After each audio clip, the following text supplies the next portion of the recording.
আমাদের মধ্যে সাম্প্রদায়িক সম্প্রীতি, সৌহার্দ্যপূর্ণ আচরণ, ভালোবাসা এটা আবহমান কাল ধরে আছে। তার প্রমাণ আমরা তাফসিরুল মাহফিলের আয়োজন করলে আমাদের হিন্দু ভাইরা ডিস্টার্ব করে না, ঠিক কিনা? এবং আমি যদি বলি হাত তোলেন, হিন্দু ধর্মের কারা কারা এসেছেন, কত শত কত হাজার যে হাত উঠবে, আপনি অবাক হয়ে যাবেন। আমি চাচ্ছি না হাত উঠাতে। খুলনাতে সর্বশেষ যে আমি প্রোগ্রাম করে গেলাম, সেখানে কয়েকশো হিন্দু ভাই আসছে আমাদের আলোচনা শুনতে, আলহামদুলিল্লাহ। অনেক বৌদ্ধরা আসে, অনেক খ্রিস্টানরা আসে।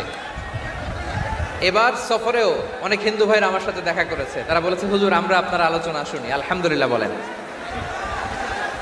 So it's our responsibility to present our religion to our non-Muslim brothers and sisters. আমাদের অমুসলিম ভাই বোনদের কাছে ইসলামের সৌন্দর্য তুলে ধরা এটা আমাদের দায়িত্ব। We all are the ambassador of Islam. আমরা প্রত্যেকে দায়িত্বশীল, আমরা প্রত্যেকে এক একজন ইসলামের অ্যাম্বাসেডর, আলহামদুলিল্লাহ বলেন। এজন্য এমনভাবে দ্য বিউটি অফ ইসলাম, ইসলামের সৌন্দর্য আমাদেরকে ফুটিয়ে তুলতে হবে, যাতে করে নন মুসলিমরা শাহাদা পড়ে, কালিমা পড়ে মুসলমান হয়ে যায়। অনেক নন মুসলিম ভাই বোন আমাদের হাতে শাহাদা পড়ে, কালিমা পড়ে মুসলমান হয়েছে, অনেক। সো আমরা যেন ইসলামের বিউটিটাকে তুলে ধরতে পারি এবং এই যে সম্প্রীতি, এটাকে যেন আমরা অটুট রাখতে পারি। আদতে আদতে বাংলাদেশের ইতিহাস বলে আমাদের দেশে কোনো দাঙ্গা নাই, আছে? লালমনিরহাটের ভাইয়ের আওয়াজ করে বলেন, আমাদের দেশে হিন্দু মুসলিম দাঙ্গা আছে? আমরা ভাই ভাই, আওয়াজ করে বলুন তো, আমরা কি ভাই ভাই? কিন্তু কিছু দুষ্ট লোক আছে, তারা আমাদের সম্পর্কের মধ্যে ফাটল ধরাতে চায়, ঠিক কিনা বলেন? মাঝে মাঝে ঝগড়া লাগাতে চায়। দেখবেন পত্রপত্রিকায় দেখা যায় বিভিন্ন ধর্মীয় উপাসনালয়গুলোতে হামলা চালানো হয়। এগুলো রাজনৈতিক উদ্দেশ্য প্রণোদিত, এগুলোর সাথে ইসলামের কোনো সম্পর্ক নাই। এজন্য এই দুর্বৃত্তদের ব্যাপারে আমাদের সাবধান থাকতে হবে। আমরা সবসময় যেমনি ঐক্যবদ্ধ, ইউনাইটেড, আমরা যদি এরকম ইউনাইটেড থাকি, এই সমস্ত দুর্বৃত্তদের কালো হাত ভেঙে দিতে আমাদের 1 ঘন্টাও লাগবে না। চিল্লায় বলো ঠিক কিনা? আমরা সংঘবদ্ধ থাকবো। এই যে আমাদের পিসফুল কোএক্সিস্টেন্স, শান্তিপূর্ণ সহাবস্থান। হিন্দুরা পূজা করে, যেদিন হিন্দুদের পূজা অনুষ্ঠান, আমরা ওই দিন তাফসির মাহফিল করি না, ঠিক কিনা বলেন? যেদিন আমাদের তাফসিরুল কোরআনের প্রোগ্রাম, ওই দিন আমাদের হিন্দু ভাইরা ডিস্টার্ব করে না, সুবহানাল্লাহ। হিন্দুদের পূজা অনুষ্ঠানে মাদ্রাসার ছাত্র যে পাহারা দেয়, গোটা বিশ্বে এরকম দৃষ্টান্ত নজির বিরল, ঠিক কিনা বলেন? আইন শৃঙ্খলা বাহিনীর পাশাপাশি মাদ্রাসার ছাত্ররা যে সেখানে পাহারা দেয়, গোটা পৃথিবীতে এই দৃষ্টান্ত আপনি পাবেন। মাদ্রাসার ছাত্ররা, তারা তো কোরআনের ধারক, তারা হাদিসের ধারক, তারা কেন মন্দির পাহারা দিবে? এই সম্প্রীতিকে ধরে রাখার জন্য, এই সৌহার্দ্যকে ধরে রাখার জন্য, আমাদের পারস্পরিক ভালোবাসাকে অটুট রাখার জন্য। আওয়াজ করে বলতে হবে, ঠিক কিনা?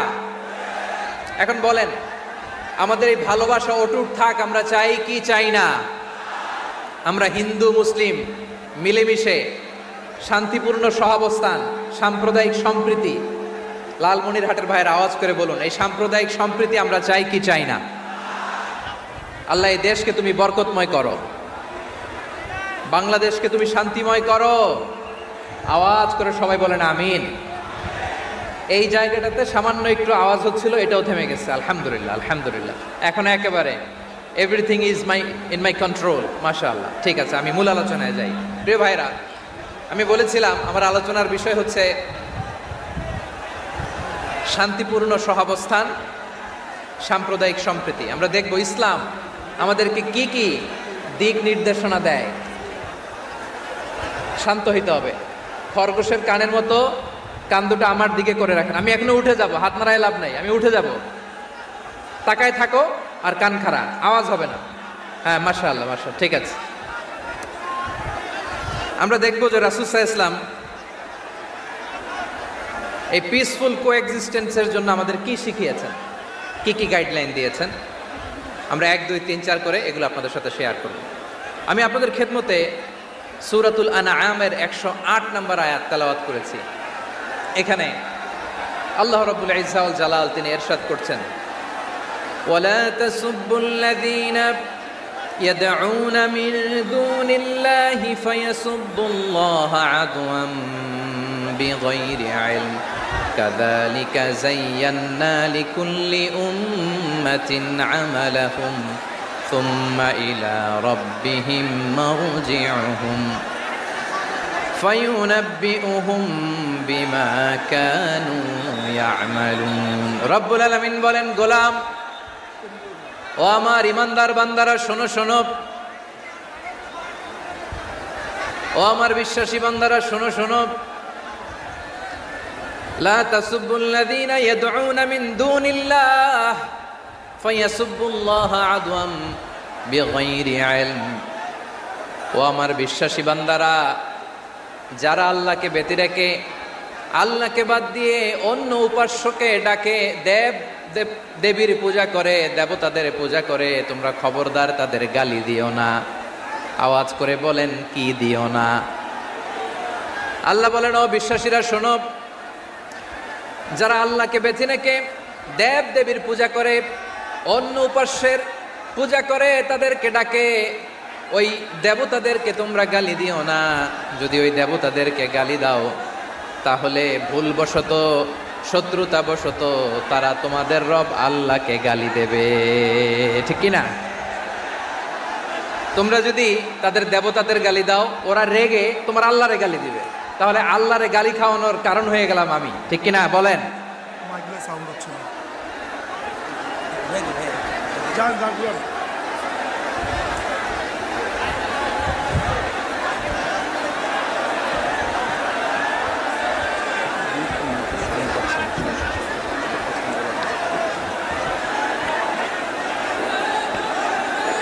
সম্মানিত ভাইয়েরা, এত বিশাল প্রোগ্রাম, মাইকের একটা সেটআপ থাকে, তারগুলো অনেক সময় নড়ে যায়, ধাক্কা ধাক্কিতে ডিসপ্লেস হয়, একটু ঝামেলা হবে।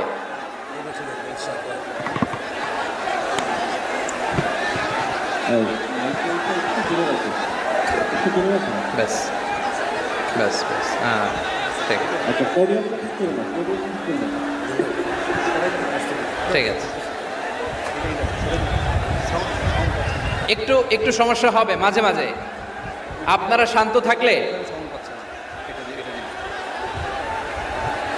শান্ত থাকতে হবে।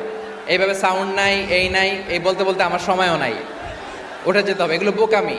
এই বিভাগীয় প্রোগ্রামগুলোতে যাই, চিৎকার চেঁচামেচি করে তোমরা আসো, সময় শেষ, আমাকে উঠে যেতে হয়, আমরা তো বঞ্চিত হলাম। গুরুত্বপূর্ণ অনেক কথা শোনাবো তোমাদের, অনেক। প্রিয় ভাইরা, আপনারা শান্ত হয়ে বসুন, শান্ত হয়ে।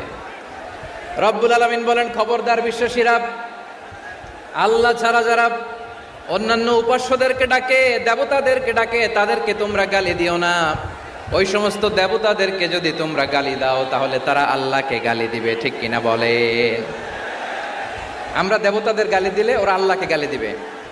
রব্বুল আলামিন বলেন, খবরদার দেবতাদেরকে গালি দিও না, তাহলে ওরা তোমার রব আল্লাহরে গালি দেবে। প্রতিটি জাতির জন্য তাদের কাজকে আমি আল্লাহ সুশোভিত করে রেখেছি, তারা সবাই একদিন আমার কাছেই ফিরে আসবে। এরপর আমি রব্বুল আলামিন তাদের আমলনামা তাদেরকে জানিয়ে দেব। সুবহানাল্লাহ পড়ে। প্রিয় ভাইয়েরা, আল্লাহ তাআলা বলেছেন, খবরদার গালি দিও না।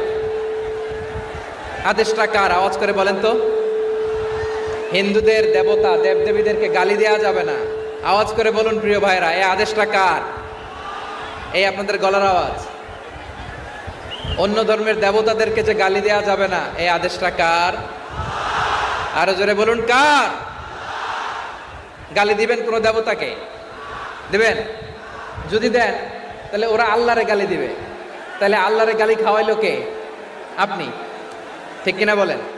আমি আল্লাহকে গালি খাওয়ানোর কারণ হলাম, কারণ আমি যদি গালি না দিতাম, ওরা আমার রবকে গালি দিত না। আওয়াজ করে বলেন, ঠিক কিনা? তাহলে প্রিয় ভাইয়েরা, ইসলাম আমাদেরকে শিখায়, সূরাতুল আনআমের 108 নম্বর আয়াত থেকে আমরা বুঝলাম, কোনো ধর্মকে ছোট করা যাবে না। অন্য ধর্মকে ছোট করা মানে ইসলামকে ছোট করা। অন্য ধর্মের দেবতাকে গালি দেওয়া মানে আল্লাহকে গালি খাওয়ানো। আওয়াজ করে বলেন, ঠিক কিনা? খবরদার, এটা করা যাবে না। আর অন্য ধর্মের দেবতাকে যদি আপনি গালি দেন, ওরা ইসলাম থেকে দূরে সরে যাবে। যাও ইসলামের প্রতি আকৃষ্ট হয়েছিল, আর কোনোদিন ইসলামের ধারে কাছে আসবে না। আওয়াজ করে বলেন, ঠিক কিনা? এজন্য কখনো কোনোদিন অন্য ধর্মের দেবতাদেরকে গালি দেওয়া যাবে না। অন্য ধর্মের কোনো দেবতাদেরকে আমরা গালি দিব না, গালি দিব না। বরং ইসলামের beauty, the beauty of Islam, ইসলামের সৌন্দর্যকে আমরা তুলে ধরব। আমরা যদি বিশ্বনবী সাল্লাল্লাহু আলাইহি ওয়াসাল্লামের জীবনের দিকে তাকাই, তাহলে আমি দেখব বিষ্ণু ইসলাম মক্কাতে কিংবা মদিনাতে অন্য ধর্মের লোকদের সাথে খুব পিসফুলি লাইফ লিড করেছেন। হোক মুশরিক, হোক খ্রিস্টান, হোক ইহুদি, বিশ্বনবী সবার সাথে মিলেমিশে ছিলেন। আলহামদুলিল্লাহ বলেন। ইসলাম হচ্ছে পিসফুল রিলিজিয়ান। অন্য ধর্মের প্রতি সহনশীলতার সবক ইসলাম আমাদেরকে দেয়।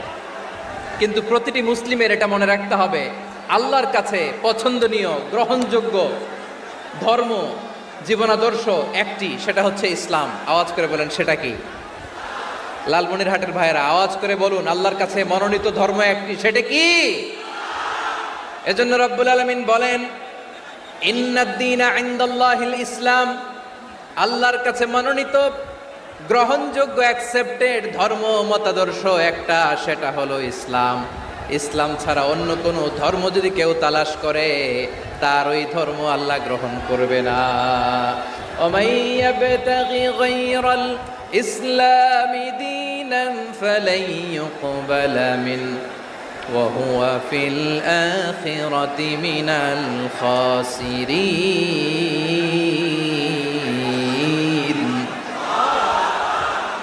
Whoever seek anything except Islam, that won't be accepted from him, and he will be loser in the day of judgment. কিয়ামতের দিন ইসলাম ছাড়া কেউ যদি অন্য কোনো ধর্ম তালাশ করেছে দুনিয়াতে, তার এই মতাদর্শ গ্রহণ করা হবে না। and he will be loser, সে হবে লুজার, ক্ষতিগ্রস্ত। হাই হাই কোম্পানির ম্যানেজার, ওর আমও শেষ, সালাও শেষ। আওয়াজ করে বলেন ঠিক কি না? এজন্য ইসলাম পেয়ে আমরা খুশি না বেজার?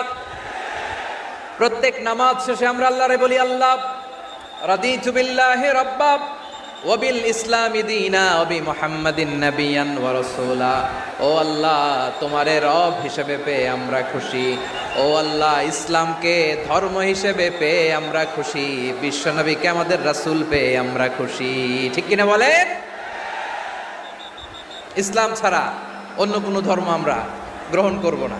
ঠিক কিনা বলেন? আল্লাহর কাছে অ্যাকসেপ্টেড রিলিজিয়ান একটা, সেটা ইসলাম। তো বিশ্বনবী সাল্লাল্লাহু আলাইহি ওয়াসাল্লাম মক্কাতে কিংবা মদিনাতে খুব পিসফুলি এক্সিস্ট করেছেন, যে কোনো ধর্মের সাথে মিলেমিশে চলেছেন। তার প্রমাণ আমরা যদি রাসূল সাল্লাল্লাহু আলাইহি ওয়াসাল্লামের বায়োগ্রাফির দিকে তাকাই, তাহলে দেখব তিনি মুশরিকদের সাথে পিস ট্রিটি করেছেন, শান্তি চুক্তি, পিস ট্রিটি, পিস এগ্রিমেন্ট। আপনারা হুদাইবিয়ার সন্ধির নাম শুনেছেন? আমার লালমনিরহাটের কলিজার টুকরা ভাইয়েরা, হুদাইবিয়ার সন্ধির নাম আপনারা শোনেন নাই? ষষ্ঠ হিজরিতে বিষ্ণু ইসলাম মুশরিকদের সাথে এই ট্রিটি করেছেন, চুক্তি। কাদের সাথে? মুশরিকদের সাথে। আমরা তো মুসলমান বসতে পারি না। আমরা দুই মুসলিম ভাই একসাথে বসে চা খেতে পারি না, গল্প করতে পারি না। বিষ্ণু ইসলাম মুশরিকদের সাথে ট্রিটি করেছেন, হুদাইবিয়ার সন্ধি। এই সন্ধির আগে মক্কা থেকে কেউ মদিনায় যেতে পারে না, মদিনা থেকে কেউ মক্কায় যেতে পারে না। কিন্তু এই সন্ধির পরে ট্রাফিক স্বাভাবিক হয়ে গেল। মক্কার লোকেরা মদিনায় আসতে পারে, মদিনার লোকেরা মক্কায় আসতে পারে। এটাকে বলে সুলহে হুদাইবিয়া, the peace agreement of Hudaibiya, শান্তি চুক্তি। আমরা পৃথিবীতে এখন অনেক শান্তি চুক্তির নাম শুনি, এগুলো সব the piece treaty of Hudaibiya থেকে কপি করা। আল্লাহু আকবার। তাহলে বিশ্বনবী সাল্লাল্লাহু আলাইহি সাল্লাম তিনি যে শান্তিপূর্ণ সহাবস্থানে বিশ্বাসী ছিলেন, মুসলমানেরা যে অন্য ধর্মের প্রতি সহনশীল, তার প্রমাণ হচ্ছে এই পিস ট্রিটি। শুধু তাই নয়, মাইকের সাউন্ডটা একটু বাড়াই দিতে হবে, খুব দুর্বল, একটু মজবুত করতে হবে,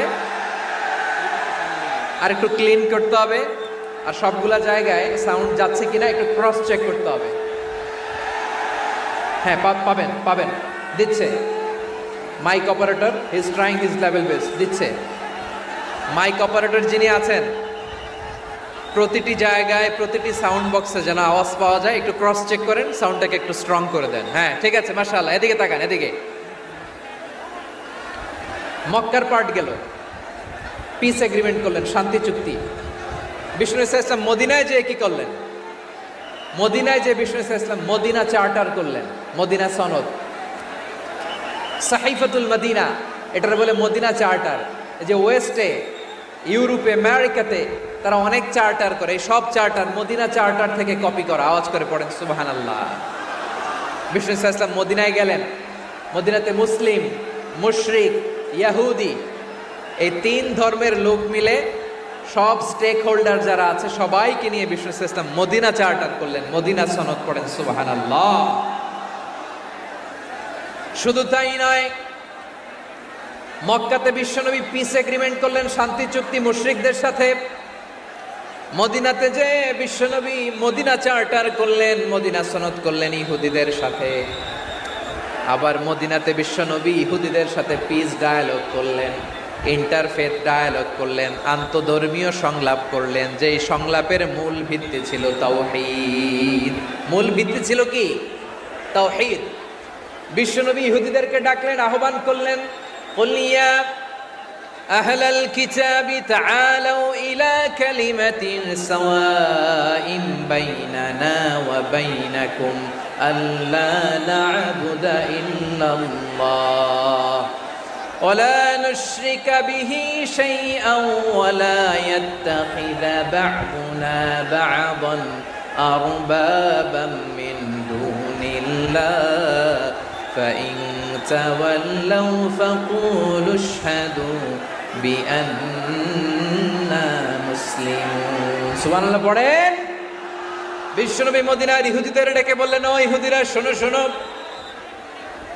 আসো এমন একটা আদর্শের প্রশ্নে আমরা একত্রিত হই যে আদর্শের প্রচার তোমাদের নবীরাও করেছে, আমিও করি। যে আদর্শের কথা তোমাদের পবিত্র ধর্মগ্রন্থগুলোতে আছে, আমার কোরআনেও আছে, সেটা হলো তাওহীদ। আমরা এক আল্লাহ ছাড়া কারো ইবাদত করব না, আল্লাহর সাথে কাউরে শরীক করব না, আল্লাহ ছাড়া কাউরে রব মানব না। পড়েন সুবহানাল্লাহ।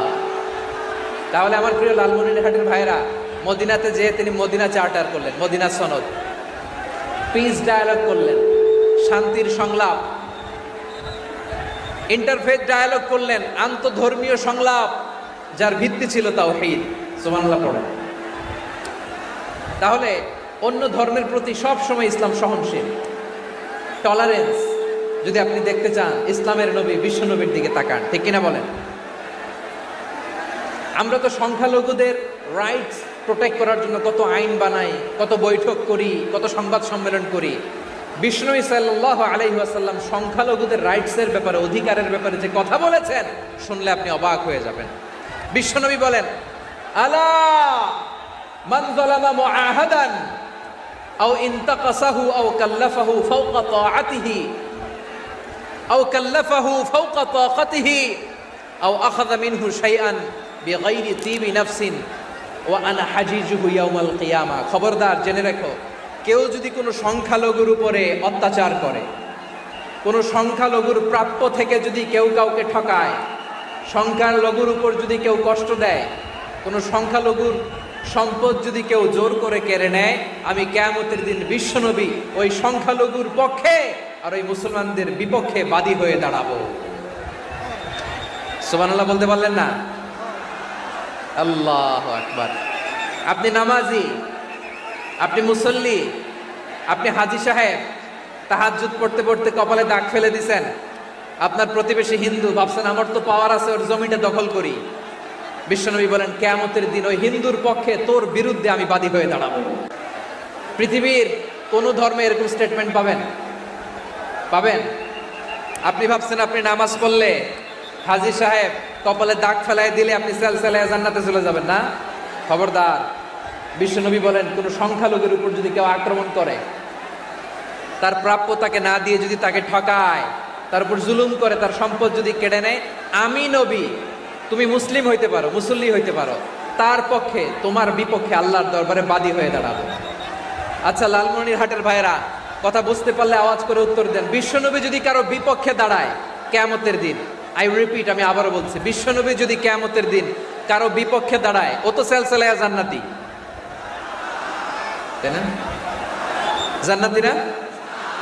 যে নবীর সুপারিশ ছাড়া জান্নাতের গেটও দেখা যাবে না, ওই নবী যদি বলে তোর বিপক্ষে আমি বাদী হয়ে দাঁড়াবো, ওই জান্নাতে আর ঢোকার কোনো সুযোগ আমাদের থাকবে? এখানেই শেষ না। আমার প্রিয় লালমনিরহাটের ভাইয়েরা, এখানেই শেষ নয়, বিশ্বনবী বলেন মান কাতালা মুআহাদান, বুখারীর বর্ণনা, মান কাতালা মুআহাদান লাম ইয়ারাহ রাইহাতাল জান্নাহ। কেউ যদি, কোন মুসলিম যদি অন্যায়ভাবে কোনো সংখ্যালঘুকে হত্যা করে, কোনো হিন্দুকে হত্যা করে, কোনো বৌদ্ধরে হত্যা করে, অন্যায়ভাবে কোনো মুসলিম যদি কোনো সংখ্যালঘুরে হত্যা করে, জান্নাতে যাওয়া তো দূরের কথা, ওই মুসলিম জান্নাতের ঘ্রাণও পাবে না। সেই বুখারীর বর্ণনা, মান কাতালা মুআহাদান লাম ইয়ারাহ রাইহাতাল জান্নাহ ওয়া ইন্না রিহাহা লা ইউজাদু মিন মাসিরাতি 40 আমা। যে জান্নাতের ঘ্রাণ 40 বছর দূরের রাস্তা থেকেই পাওয়া যায়। সুবহানাল্লাহ। প্রিয় ভাইরা, এখান থেকে জান্নাতে পৌঁছতে লাগবে 40 বছর। এত দূর, কত বছর? সবাই বলেন কত বছর? এখান থেকে জান্নাতে পৌঁছতে লাগবে 40 বছর। এত দূরে থাকতেই জান্নাতের ঘ্রাণ আপনার নাকে এসে ধাক্কা মারবে। বিষ্ণুই বলেন, যে ব্যক্তি কোনো সংখ্যালঘুকে হত্যা করে, জান্নাতের ঘ্রাণ তো পাবেই, জান্নাতে তো ঢুকতে পারবেই না, জান্নাতের ঘ্রাণও তার নাকে লাগবে না। পড়েন না আউযুবিল্লাহ। তাহলে সংখ্যালঘুদের ব্যাপারে ইসলামে অধিকার দেয়া আছে না নাই? লালমনিরহাটের ভাইয়ের আওয়াজ করে বলেন, আমার সংখ্যালঘু হিন্দু ভাইদের রাইটস, অধিকার আমাদের ইসলামে প্রোটেক্টেড আছে না নাই? এখানেই শেষ না।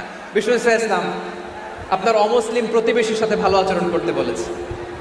আমাদের হয় না এটা মুসলিম পাড়া, ওটা বৌদ্ধ পাড়া, হয় না? অনেক সময় হয় না এটা আমাদের মুসলিম পাড়া, ওইটা হিন্দু পাড়া, এরকম আছে না নাই? লালমনিরহাটে নাই না? আছে? হিন্দু যদি আপনার প্রতিবেশী হয় কি করবেন? ওরে কষ্ট দিবেন নাকি? কেন? ও তো হিন্দু, ও তো আমার আল্লাহরে ডাকে না, ওরে কষ্ট দিলে জায়েজ হবে না? খবরদার। বিষ্ণু ইসলাম বলেন, মান কানা ইউমিনু বিল্লাহ ওয়াল ইয়াউমিল আখির ফালিউকরিম জারাহ। যে আল্লাহ বিশ্বাস করে আর আখিরাতে বিশ্বাস করে, সেজন্য প্রতিবেশীর সাথে ভালো আচরণ করে। সুবহানাল্লাহ। কলিজা জুড়ায় যায় না আমার নবীর কথাগুলো শুনলে? যে আল্লাহ বিশ্বাস করে, যে আখিরাতে বিশ্বাস করে, সেজন্য প্রতিবেশীর সাথে ভালো আচরণ করে। এখানে বলছে মুসলিম প্রতিবেশী, বলছে নামাজি প্রতিবেশী, বলছে আল্লাহওয়ালা প্রতিবেশী, বলছে না। প্রতিবেশী আস্তিক হোক নাস্তিক হোক, প্রতিবেশী মুমিন হোক মুশরিক হোক, প্রতিবেশী হইলেই তার সাথে ভালো আচরণের দরকার আছে না নাই? আমার প্রিয় লালমনিরহাটের ভাইয়েরা, বিষ্ণু ইসলাম ওনার ইহুদি প্রতিবেশীদের দেখাশোনা করতেন। আওয়াজ না শোনা যাক, আমারও তো দেখা যায়, আমারও তো দেখা যায়। তাকায় থাকেন, তাকায় থাকলে সওয়াব হবে। কোরআনের কথা যেখান থেকে হয় এদিকে তাকায় থাকলেই বরকত। তাকায় থাকেন। জি জি, মাইক, আমি তো আর মাইক ঠিক করতে আসি না এদিকে, এই মাইক ঠিক করবো, ওই মাইক ঠিক করবো, ওদিকে পাইলট বলবে হুজুর চলে আসেন। জি বসুন, বসুন, মাশাআল্লাহ। হ্যাঁ, খুব শান্ত, ঠিক আছে। পুলিশ ভাইরা না খেয়ে দিনরাত আপনারা যাতে সুশৃঙ্খল একটা প্রোগ্রাম উপহার পান, এটাই চেষ্টা করতেছে। আপনাদেরকে কষ্ট দিতে আসে নাই, একটু একটু সহযোগিতা করেন। জি মাশাআল্লাহ। হ্যাঁ, ঠিক আছে। আমার প্রিয় ভাইরা, প্রতিবেশী আস্তিক হোক নাস্তিক হোক, মুসলিম হোক হিন্দু হোক, তার সাথে ভালো আচরণ করতে হবে। বিষ্ণু ইসলাম ওনার ইহুদি প্রতিবেশীর বাসায় যেতেন। কোন প্রতিবেশী? ইহুদি। আওয়াজ করে বলেন, কোন প্রতিবেশী? ইহুদি। এক ইহুদি কিশোর বিষ্ণু ইসলামের খেদমত করতে, ইহুদি ছেলে আমার নবীর খেদমত করতো। তারা ছিল নবীর প্রতিবেশী। তো অনেক দিন হয় ইহুদি ছেলেটা আসে না। বিশ্বনবী খোঁজ দিলেন, ঘটনা কি? একটা ইহুদি ছেলে না আমার খেদমতে আসতো, ছেলেটা কই? খোঁজ নিয়ে জানলেন ছেলেটা অসুস্থ। বিষ্ণু ইসলাম ওই ইহুদির বাড়িতে চলে গেলেন ওই ছেলেটাকে দেখা করার জন্য, ভিজিট করার জন্য। সুবহানাল্লাহ পড়বেন না? গেলেন, যে দেখে ইহুদি ছেলেটা মুমূর্ষ, জান জান যায় যায় ভাব, বিছানায় পড়ে আছে, তার বাবা দাঁড়ানো। বিশ্বনবী তার মাথার পাশে বসলেন, মাথায় হাত বুলিয়ে দিলেন, আর ছেলেটাকে বললেন আসলিম, হে ইহুদি ছেলে, আসলিম, ইসলাম ধর্ম গ্রহণ করো। তো ছোট্ট ছেলে ভাবে আমরা ইহুদি, এখন ইসলাম ধর্ম গ্রহণ করলে আব্বা যদি বকা দেয়, ফানাযারা ইলা ওয়াজহি আবি, ছেলেটা তার বাবার চেহারার দিকে তাকালো, দেখে আব্বা কি কয়। আব্বা যদি বলে তাইলে ইসলাম ধর্ম গ্রহণ করবে। ইহুদি ছেলেটা তার বাবার দিকে যখন তাকালো, ওর বাবা বলে আতি আবুল কাসিম, আবুল কাসিম যা বলে তাই করো। আবুল কাসিম হচ্ছে বিষ্ণু ইসলামের একটা কুনিয়াত, উপনাম। আমার রাসূলের বড় ছেলের নাম ছিল কাসেম। যেমন দেখবেন আমাদের এলাকায় কারো বড় ছেলের নাম যদি হয় আব্দুল্লাহ, এরা আব্দুল্লাহর বাপ বলে ডাকে। কারো বড় মেয়ের নাম যদি হয় ফাতেমা, এরা কি ডাকে? ফাতেমার বাপ বলে না? তো বিষ্ণু ইসলামের বড় ছেলের নাম ছিল কাসেম। ইহুদি বাবা বলল আতি আবুল কাসেম, আবুল কাসেম যা বলে তাই শোনো, মানে মোহাম্মদ যা বলে তাই শোনো। এই কথা শুনে ছেলে সাহস পাইছে, ছেলে আবার পড়তে আরম্ভ করলো আশহাদু আল্লাহ ইলাহা ইল্লাল্লাহ ওয়া আশহাদু আন্না মুহাম্মাদার রাসূলুল্লাহ, পড়েন আল্লাহু আকবার। বিশ্বনবীর আহ্বান শুনে ওই আহ্বানে সাড়া দিয়ে ইহুদি ছেলে শাহাদা পড়ে মুসলমান হয়ে গেল। তার হৃদয়টারে ঈমানের নূর দিয়ে আলোকিত করে দিল কে? প্রিয় ভাইরা, এবার রাসূল সাল্লাল্লাহু আলাইহি ওয়াসাল্লাম বের হয়ে আসলেন ঘর থেকে, আর বললেন আলহামদুলিল্লাহিল্লাযী আনকাযাহু মিনান নার। প্রশংসা সে আল্লাহর, যে আল্লাহ জাহান্নামে চলে যাচ্ছিল প্রায় এমন একটা লোককে মুহূর্তের মধ্যে কালেমায়ে শাহাদাতের বদৌলতে জান্নাতি বানায় দিলেন। আওয়াজ করে পড়েন সুবহানাল্লাহ। এই হাদিস থেকে আমরা কি শিখলাম? What is the moral of the story? এক নম্বর স্টোরি হলো, প্রতিবেশী ইহুদি হোক হিন্দু হোক, যাবেন, সুসম্পর্ক রাখবেন, উপহার দিবেন, বিপদে পাশে দাঁড়াবেন। তাইলেই তো আপনাদের প্রতি, মুসলমানদের প্রতি তারা আকৃষ্ট হবে, ঠিক কিনা বলেন? আপনি যদি হিন্দুদের সাথে বৌদ্ধদের সাথে নাই মিশেন, নাস্তিকের কাছে নাই যান, তো ইসলামের সৌন্দর্যটা ওরা বুঝবে কেমনে? আমার অনেক হিন্দু পরিচিত ভাই আছে, ওরা আমাদের ইফতারির প্রোগ্রামে এসে একসাথে ইফতারি করে। অনেক মদখোর আমার সাথে বসে একসাথে ডিনার করে, হাফ প্যান্ট পরা, গলায় স্বর্ণের চেইন, হাতে স্বর্ণের ব্রেসলেট, আইসা আমার সাথে ডিনার করছে, আছে এরকম। গাঁজাখোর, আমি বলে আসো, welcome welcome to my dinner, আসো বসো। বসলেই তো আমি ওর ডিএনএ, চিন্তার ডিএনএ চেঞ্জ করে দেওয়ার সুযোগ পাবো, চিল্লায় বলো ঠিক কিনা? আসতে হবে আমার কাছে। Hour door is open, the door of Islam is open 24/7। সব সময় আমাদের ইসলামের দরজা আমার অমুসলিম ভাইদের জন্য খোলা আছে না নেই? এই হাদিস থেকে দুইটা শিক্ষা। এক নম্বর শিক্ষা, প্রতিবেশী মুসলিম হোক অমুসলিম হোক, যান, অসুস্থ হইলে একটু আপেল নিয়ে যান, আঙ্গুর নিয়ে যান, কমলা নিয়ে যান, তাদের সাথে ভালো আচরণ করেন। ইসলামের বিউটি দেখে, সৌন্দর্য দেখে অবাক হবে, নসিব ভালো হলে কোনোদিন কালিমা পড়ে মুসলমান হয়ে যাবে, ঠিক কিনা বলেন? তাহলে অমুসলিমের সাথে ভালো সম্পর্ক। বিশ্বনবী ইহুদির বাড়িতে গেলেন, ইহুদির বাড়ি, আর আমার মুসলমান ভাই আমার কাফের বলে, এরকম আছে না নাই? মুসলিম মুসলিমরা দেখতে পারে না, সহ্য করতে পারে। বিশ্বনবী সাল্লাল্লাহু আলাইহি ওয়াসাল্লাম ইহুদির বাড়িতে গেলেন, এটা একটা শিক্ষা। আরেকটা শিক্ষা হলো, ভাইয়েরা ধাক্কা মেরে এসে সামনে এসে কি লাভ? প্রোগ্রাম তো শেষ হচ্ছে, এখনই শেষ হচ্ছে। তো এই যে আমাদের বকশি ভাই ওয়াদা নিল, হাত তোলালো, মিম বলে এত কথা বললো, তো আমি জেলায় জেলায় যে খালি হাত নাড়াই তোমাদের জন্য নাকি? হ্যাঁ, হাত নাড়াই শুধু। এই ধাক্কাইতে ধাক্কাইতে এদিকে এসে হাত নাড়াইতেছে, হয়েছে তো, দেখলাম তো, ঠিক আছে, মাশাআল্লাহ, অনেক সুশৃঙ্খল, অন্যান্য যে কোনো জেলার চেয়ে অনেক সুশৃঙ্খল। আমার দিকে তাকাও, আমার দিকে তাকাও, ঠিক আছে। এই যে দাঁড়িয়ে আছে একটা ছেলে নড়ে না, দেখছেন? মাশাআল্লাহ মাশাআল্লাহ মাশাআল্লাহ। হ্যাঁ, এইভাবেই। আর কয়েকটা মজাদার কথা আছে, শোনো। এই হাদিস থেকে আমাদের শিক্ষা হলো, আমার প্রতিবেশী যেই ধর্মের হোক আমি সম্পর্ক রাখবো। অসুস্থ হলে যাব, কি বলেন ভাইরা? যাবেন না? যাবেন না আপনারা? আচ্ছা, 2 নম্বর শিক্ষা হলো, বিষ্ণু ইসলামের খাদেম ছিল ইহুদি, এতদিন খেদমত করলো, একদিনও বিশ্বনবী ওর কালিমার দাওয়াত দেয় নাই। কারণ কি? বিশ্বনবী একটা ভালো সময়ের অপেক্ষা করতেছিলেন, প্রপার টাইমিং। দাঈর কাজ হচ্ছে দাঈ ইলাল্লাহ, সে হচ্ছে সুযোগ সন্ধানী। দাঈ সুযোগ খোঁজে, কখন দাওয়া দিলে ব্যাটে বলে হবে, ঝোপ বুঝে কোপ মারে, ঠিক কিনা বলেন? বিষ্ণু ইসলাম ভালো সময়ের অপেক্ষা করতেছিলেন, দেখি ভালো সময় আসুক আসুক আসুক আসুক। আস্তে আস্তে এমন সময় আসছে, ছেলে এবার মুমূর্ষ। অসুস্থ ব্যক্তির হৃদয় অত্যন্ত নরম থাকে।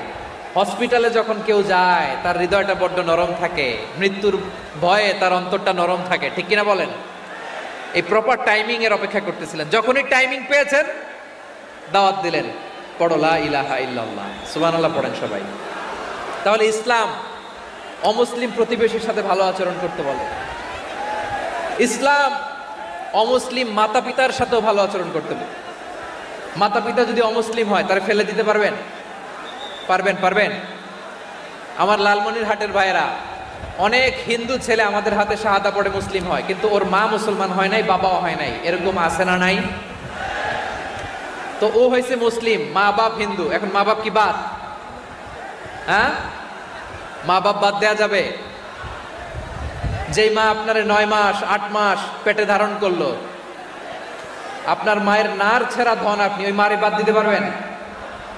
যে মায়ের বুকের তাজা দুধ খেয়ে আপনি আজকে বাড়ন্ত তাজা তরতাজা, ওই মারে বাদ দেয়া যাবে? ঠিক কিনা? মাকে তো বাদ দেয়া যায় না। وَقَضَى رَبُّكَ أَلَّا تَعْبُدُوا إِلَّا إِيَّاهُ وَبِالْوَالِدَيْنِ إِحْسَانًا। আল্লাহ বলে অবধারিত 2টা ভার্ডিক্ট তোমাদের জন্য, এক আল্লাহর ইবাদত করবা আর মা বাবার প্রতি ইহসান করবা। আদেশটা কার? মা বাবার প্রতি ইহসান করতে হবে। আমার মা হিন্দু হোক, ভালো আচরণ করতে হবে, বৌদ্ধ হোক, ভালো আচরণ করতে হবে। আমার যে সমস্ত হিন্দু ভাইয়েরা মুসলিম হয়েছে, তোমাদের মা বাবা এখনো মুসলমান হয় নাই, তাদের সাথে ভালো আচরণ করতে হবে। আপনাদের খেদমত নিজে করতে হবে অথবা খেদমতের ব্যবস্থা করাই দিতে হবে। মান্থলি যে খরচ লাগে এটা দিতে হবে। আরে তুমি এখন মুসলিম, তোমার মা বাবা হিন্দু, এখনই তো সুযোগ ইসলামের সৌন্দর্য দেখানো। এখন মা বাবা যদি দেখে আরে এটা হিন্দু থাকতে তো বদমাইশ ছিল, বেয়াদব ছিল, কি এমন ধর্ম সে গ্রহণ করলো যেটা গ্রহণের সাথে সাথে সে পাল্টে গেল? কি এমন ধর্ম সে গ্রহণ করেছে যেটা তার জীবনকে আলোকিত করে দিয়েছে? নসিব ভালো হইলে তারাও কালিমা পড়ে মুসলমান হয়ে যাবে। বিষ্ণু ইসলামের স্ত্রীর নাম ছিল আয়েশা রাদিয়াল্লাহু তাআলা আনহা, আবু বকর রাদিয়াল্লাহু তাআলা আনহুর মেয়ে। আবু বকর রাদিয়াল্লাহু তাআলা আনহুর আরেক মেয়ের নাম হচ্ছে আসমা। কি নাম? দুজনই আবু বকর রাদিয়াল্লাহু তাআলা আনহুর মেয়ে, আসমা আর আয়েশা। নাম দুইটা কেমন লাগে?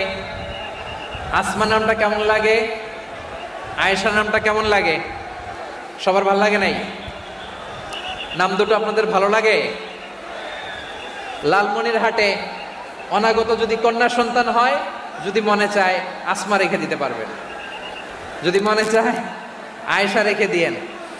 দেশে বিদেশে এয়ারপোর্টে রাস্তা ঘাটে শুধু বলে হুজুর একটা নাম দেন, আমার ছেলের একটা নাম দেন, মেয়ের একটা নাম দেন। তো আমার মনে আছে যশোরের আবদিনের মাহফিলে আমি একটা দুইটা নাম দিয়েছিলাম। আজকে লালমনিরহাটের এই প্রোগ্রামে কন্যা সন্তান যদি হয় 2টা নাম দিলাম, আসমা কিংবা আয়েশা। ইনশাআল্লাহ পড়েন। দুজন বোন, এক মায়ের না, বাবা এক মা দুজন। আয়েশা রাদিয়াল্লাহু তাআলা আনহার মায়ের নাম উম্মে রুমান, আর আসমা রাদিয়াল্লাহু তাআলা আনহার মায়ের নাম কুতাইলা বিনতে আব্দুল উজ্জা। আবু বকর রাদিয়াল্লাহু তাআলা আনহু 4টা বিয়ে করেছিলেন। তো একই ঘটনা ঘটেছে এই ফ্যামিলিতে। আসমা ইসলাম ধর্ম গ্রহণ করে মুসলিমা, কিন্তু তার মা কুতাইলা মুশরিকা। আই রিপিট, বোঝার জন্য আমি আবারও বলি, আসমা রাদিয়াল্লাহু তাআলা আনহা মুসলিমা, আর আসমার মা কুতাইলা, আওয়াজ করে বুঝে থাকলে বলেন, আসমার মা মুশরিকা। তার মানে মেয়ে মুসলিম, মা অমুসলিম। ভেজাল আছে না নাই? কিন্তু কুতাইলা আর ধৈর্য ধারণ করতে পারে না। নার ছেঁড়া ধন, কলিজার টুকরা ধন, কলিজার টুকরা সন্তান আসমারে দেখতে বড্ড মন চায়। সাইয়েদানা আসমা রাদিয়াল্লাহু তাআলা আনহা মক্কা থেকে হিজরত করে মদিনায় চলে গেলেন। হুদাইবিয়ার পর যখন মক্কা মদিনার ট্রাফিক স্বাভাবিক হলো, মক্কার লোক মদিনায় যায়, মদিনার লোক মক্কায় আসে। কুতাইলা কলিজার টুকরা সন্তান আসমারে দেখার জন্য কিছু উপহার নিয়ে বিশাল মরুপথ পাড়ি দিয়ে মক্কা থেকে মদিনায় যায়। সুবহানাল্লাহ বলেন। এখন মা আসছে মেয়ের সাথে দেখা করতে, মেয়ে তো আর দেখা দেয় না। মেয়ে ভাবছে আমার মা তো মুশরিকা, অপবিত্রা, তার সাথে কি দেখা দেয়া যাবে? বিশ্বনবীর দরবারে চলে গেলেন। সুবহানাল্লাহ বলেন। কি সৌভাগ্যবান ছিল তারা, মাসলা জানার দরকার হলেই নবীর দরবারে চলে যেত। ঘরে বউয়ের সাথে ঝগড়া হলে নবীর দরবারে চলে যেত। অনেক সাহাবী বলে আমার পেটে ক্ষুধা লাগলো আমি নবীর কাছে চলে যেতাম, কারণ নবীর চেহারার দিকে তাকালেই আমার পেটের ক্ষুধা মিটে যেত। সাইয়েদানা আসমা রাদিয়াল্লাহু তাআলা আনহা বিশ্বনবীর কাছে চলে গেলেন, যে বললেন ইয়া রাসূলুল্লাহ ইয়া হাবিবাল্লাহ ইন্না উম্মি কাদিমাতুন ইলাইয়া ওয়া হিয়া রাগিবা। আমার মা মক্কা থেকে অনেক দূর মরুর পথ পাড়ি দিয়ে উপহার সামগ্রী নিয়ে মদিনায় আমার সাথে দেখা করতে এসেছে গো নবী। আমার জানতে বড্ড ইচ্ছে হয় আমি আমার মুশরিকা মায়ের সাথে একটু দেখা করতে পারবো কিনা। আফা আসিলুহা, আগে যেমনি আমি আমার মায়ের সাথে ভালো আচরণ করতাম, যেমনি আমি আমার মায়ের সাথে সদাচরণ করতাম গো নবী, এখন আমি মুসলিমা, মা মুশরিকা, এখনো কি আগের মতো সদাচরণ করতে পারবো নাকি? বিশ্বনবী বললেন, নাম সিলিহা, হ্যাঁ রে আসমা, অবশ্যই অবশ্যই, আগে ঠিক যেমন তুমি তোমার মায়ের সাথে ভালো আচরণ করতে, এখনো তেমনি আগের মতো ভালো আচরণ করবা। আওয়াজ করে পড়েন সুবহানাল্লাহ। কি ইসলাম আমরা পেয়েছি! কত ব্রড মাইন্ডেড আমাদের ইসলাম, কত ওপেন মাইন্ডেড ইসলাম, কত ওপেন আপ করতে পারে, চিন্তা করতে পারেন? বিষ্ণু বললেন, হ্যাঁ অবশ্যই, নাম সুলিহা, আগে যেমনি ভালো আচরণ করছো আসমা, এখন ওই রকমই করো, পারলে আরো বাড়াই করো। সুবহানাল্লাহ বলেন। তাহলে আমার যে হিন্দু ভাইয়েরা, হিন্দু বোনেরা, ইমানের বদৌলতে দৌলতে আপনি ধন্য হয়েছেন, আপনার আম্মা আব্বা এখনো মুসলমান হয় নাই, তাদের জন্য দোয়া করেন, তাদের জন্য দোয়া করেন, আল্লাহ যেন তাদেরকেও ইমানের দৌলত দান করেন। আমরা সবাই পড়ি আমিন। হ্যাঁ, মদের বোতল দিলে পারবেন না। আপনার বন্ধু যদি আপনার পর্ক দেয়, পর্ক, শুকরের গোশত মিশ্রিত কোনো খাবার, ওটা নিতে পারবেন না। হালাল যে কোনো জিনিস নিতে পারবেন। বিশ্বনবী সাল্লাল্লাহু আলাইহি ওয়াসাল্লাম অমুসলিমদের দেয়া হাদিয়া গ্রহণ করতেন। কেমন নবী ছিলেন! আমার নবীরে চিনে নেন, আমার নবীর অ্যাটিটিউড জেনে নেন। বিশ্বনবী সাল্লাল্লাহু আলাইহি ওয়াসাল্লাম যখন কোনো জনপদে যেতেন, 3টা অপশন নিয়ে যেতেন। প্রিয় ভাইয়ের আওয়াজ করে বলতে হবে, কোনো জনপদে গেলে আমার নবীর অপশন থাকতো কয়টা? আমার মতো 3 আঙ্গুল উঁচু করে দেখান আর বলুন, আমার নবী কোনো জনপদে গেলে কয়টা অপশন নিয়ে যেতেন? 1 নাম্বার অপশন, আসলিম তাসলাম। নতুন এলাকায় গেলে বলতেন আসলিম তাসলাম, ইসলাম ধর্ম গ্রহণ করো, শান্তিতে থাকবা, আমার ভাই হয়ে যাবো, আমরা ভাই ভাই। ইসলাম মানো, আমরা ভাই ভাই। অপশন নাম্বার কত? 1। যদি বলে না ইসলাম মানবো না, ওকে, অপশন নাম্বার 2, মুসলিম হওয়ার দরকার নাই, লা ইকরাহা ফিদ্দিন, ইসলামে কোনো বাড়াবাড়ি নাই। খ্রিস্টান আছো থাকো, বৌদ্ধ আছো থাকো, ইহুদি থাকতে চাও থাকো, কিন্তু আমরা যেহেতু রিজিওনাল সুপার পাওয়ার, আমাদের আন্ডারে থাকো, ট্যাক্স দিয়া থাকো, এটার বলে জিজিয়া। আলেম যারা আছেন বুঝবেন, এটার আরবিতে কি বলে? জিজিয়া।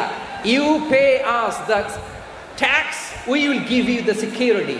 তোমরা ট্যাক্স দিবা, আমরা সিকিউরিটি দিব, আমাদের আওতায় থাকবা, কেউ তোমাদেরকে আক্রমণ করতে পারবে না, আমরা নিরাপত্তা দিব। সুবহানাল্লাহ বলেন।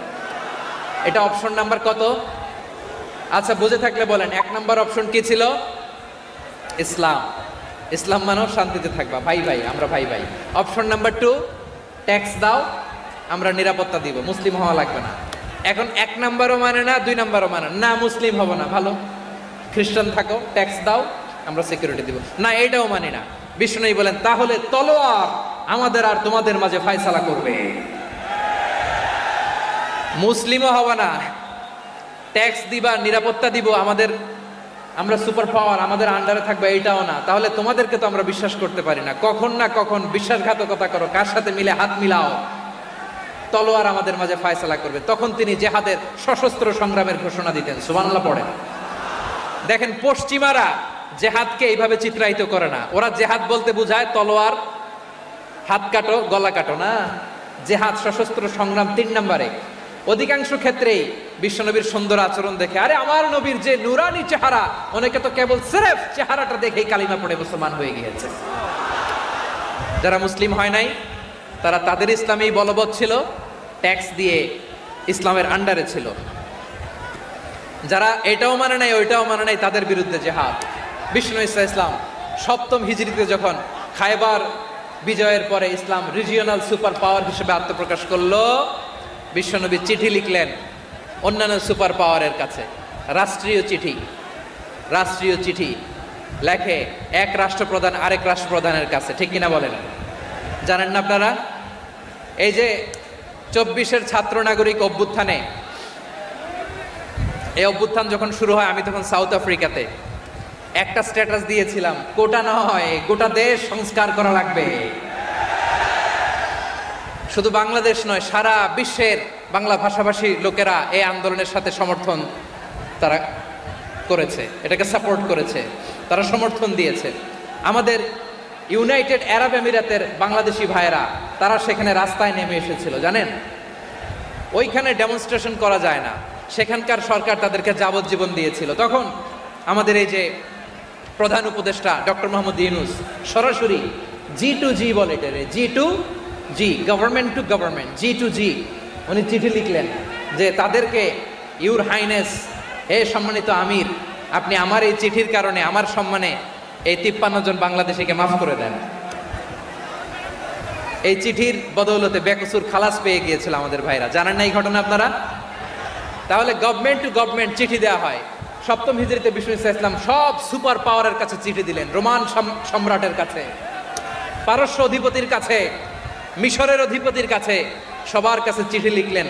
চিঠির ভাষা ছিল এরকম: মিন মুহাম্মাদিন রাসূলিল্লাহ ইলা মুকাওকিস আযীমিল কিবত, মুহাম্মদ রাসূলুল্লাহর পক্ষ থেকে মিশরের বাদশার কাছে, আসলিম তাসলাম, ইসলাম মানো শান্তিতে থাকবা, সালামুন আলা মান ইত্তাবাআল হুদা, শান্তি তার জন্য যে হেদায়েতের অনুসরণ করে। সুবহানাল্লাহ পড়েন। তো এই চিঠি অনেকে ভালোভাবে রিসিভ করেছে, অনেকে এই চিঠি পাওয়ার পরে নবীর কাছে আবার ইন রিটার্ন উপহার পাঠিয়েছে। কি পাঠিয়েছে? উপহার। মিশরের বাদশাহ মুকাওকিস তিনি বিশ্বনবীকে বিশাল এক উপহারের ডালি পাঠিয়েছেন। মিশরের বাদশাহ মুকাওকিস ছিলেন ধর্মে খ্রিস্টান। লালমনিরহাটের ভাইয়েরা আওয়াজ করে বলেন, মিশরের বাদশাহ ধর্মে কি ছিল? খ্রিস্টান। কি উপহার দিয়েছিল আমার নবীকে? শুনতে মনে চায়? আওয়াজ নাই লালমনিরহাটের গলায়, শুনতে মনে যায়? 1000 স্বর্ণ মুদ্রা, 1000 স্বর্ণ মুদ্রা। 2টা খ্রিস্টান দাসী, একজনের নাম মারিয়া বিনতে শামউন আল কিবতিয়া, আরেকজনের নাম সিরিন বিনতে শামউন আল কিবতিয়া। একজন খ্রিস্টান দাস 20 থান কাপড় জামা বানানোর জন্য, আমরা নবী যেন সেলাই করে জামা বানাতে পারে এজন্য 20 থান কাপড়, 20 থান ফাইন গার্মেন্ট। সুবহানাল্লাহ পড়বেন না? এরপরে একটা গাধা যেটার নাম ছিল উফাইর, আর একটা খচ্চর, এটার নাম ছিল দুলদুল। খচ্চর চিনেন? গাধা আর ঘোড়ার ক্রসিং এ যে প্রাণীটা দুনিয়াতে আসে ওটাকে খচ্চর বলে। তো এই যে সুপার পাওয়ার খ্রিস্টান বাদশার কাছে নবী চিঠি লিখলেন, ওই খ্রিস্টান বাদশা আমার নবীকে উপহার দিল। বিশ্বনবী এই উপহারগুলো সানন্দে গ্রহণ করেছে। সুবহানাল্লাহ পড়বেন না? তাহলে অমুসলিম কেউ যদি আপনাকে উপহার দেয়, হালাল উপহার হলে আপনি গ্রহণ করতে পারবেন।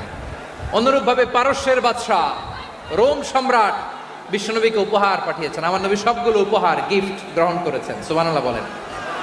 তাহলে প্রিয় লালমনিরহাট, আওয়াজ করে বলুন, ইসলাম কি ন্যারো মাইন্ডেড রিলিজিয়ন না ব্রড মাইন্ডেড? আম্মাজান আয়েশার কাছে মাসালা জানতে চায় মেয়েরা, হে আম্মাজান, অগ্নি উপাসকেরা তাদের ঈদের দিন নওরোজের সময় আমাদেরকে পাখি দেয়, নেওয়া যাবে? উনি বললেন, ওরা জবাই করে দিলে নেওয়া যাবে না, কিন্তু ওরা যদি ফলমূল এরকম খাবার দেয় এগুলো নেওয়া যাবে। তার মানে অমুসলিমদের দেয়া উপহার এটা গ্রহণ করা যায়। সুবহানাল্লাহ বলেন।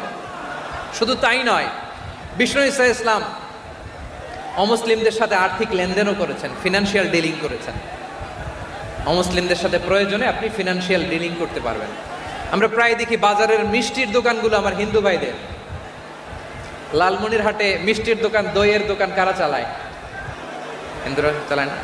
তারপরে যে বারবার শপ, চুল কাটে যে নাপিত, অধিকাংশ নাপিতের দোকানে কারা? আমার হিন্দু ভাইরা। তা আপনি চুল কাটতে পারবেন কিনা? পারবেন কিনা বলেন?